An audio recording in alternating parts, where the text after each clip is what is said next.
தெற்கு பார்த்த வீட்டிற்கு தலைவாசல் எந்த மூலையில் இருந்தால் சிறப்பு?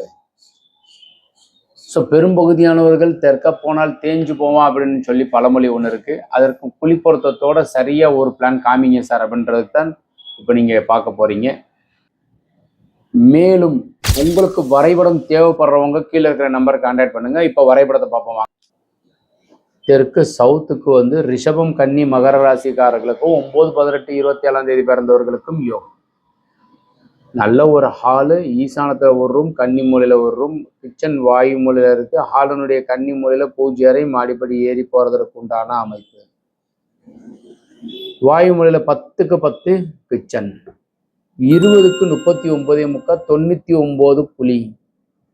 சிம்ம மனை அரசினால் யோகம். வயது பொருத்தம் 73 ஆண்டுகள். 11 பொருத்தத்தில் 9 பொருத்தம் உள்ளது. Best plan is the best plan for கன்னி மூலை கட்டில், அதற்குண்டான டாய்லெட் வாயு மூலையில் காமன் டேம். ஸோ பீரோன்னு எழுதியிருக்கிற இடத்துல நீங்கள் வச்சிங்கன்னா கன்னி மூலையில் பீரோ வச்சதுக்கு உண்டான அமைப்பு. இது மாதிரி வரைபடம் தேவைப்படுறவங்க கீழே இருக்கிற நம்பர் கான்டாக்ட் பண்ணுங்க. வணக்கம்.